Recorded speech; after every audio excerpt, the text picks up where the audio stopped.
Over 18,000 runners flooded the streets of San Antonio for the Rock and Roll Marathon Series. Whether it was the 5, 10K, half marathon, or the full, the atmosphere was electric, and several Team Hope members were right in the middle of it. I think that's what a lot of the runners are looking forward to tomorrow, is the energy that comes from the race course. Let's go, Lucio! Here in San Antonio, we have a really special group of local veterans that are just spreading hope and crushing miles. Army veteran Jeremy House taking on his first 10K. When that little kid passes you up, don't get mad. I'm gonna pat him on the back and say, good job. Good job.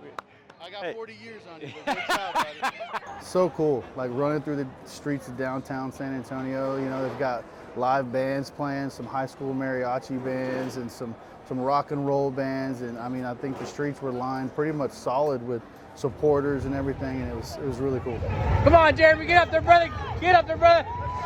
Everybody's so supportive, just once you get, and they knew it was my first one, so everybody's just trying to calm me down and like, hey, just get out there, have a good time. You're gonna love the atmosphere and everything in the environment, and they weren't wrong. It was great.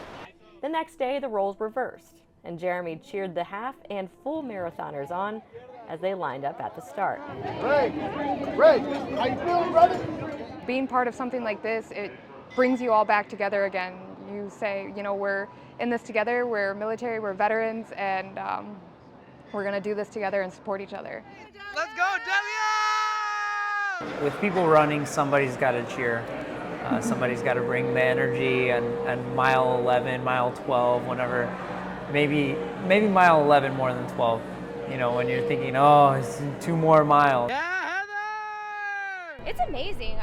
Honestly, like, it feels like you can fall right in with the family that you had when you were in the service. One of Team Hope's half marathon runners was Dontralisa Jones. But before we get to her on this course, let's rewind. How many races have you done with Hope? This is actually my first one. This is your first one? Yes. So I decided to challenge myself this year. So I'm starting off with this 10K to see how I do. You know, it's all about self-challenges. And so I'm taking a breather and saying, hey, I got this. That was Dontralisa in Nashville 8 months ago. Hours before crushing her first 10K, and years after learning she might never be able to walk, let alone run, again. I had a procedure on my foot, which required me to have a surgery.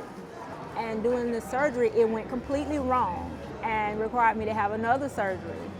And the second time I had a surgery, I ended up having a staph infection, which led to several other issues. When I had those issues, they told me that I would never be able to run. I'm not gonna allow them to tell me what I can and can't do.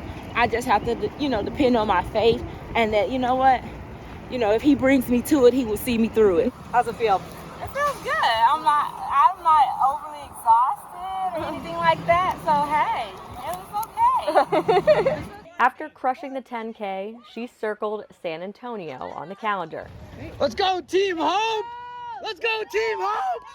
And Hope helped her train. To see her really follow this through has been really neat. It's been a really cool aspect of our jobs and what we get to do, where we go through the journey alongside of them and hold their hand if they need it, and if they don't, we just cheer right alongside, and that's what makes it bittersweet when they cross that finish line.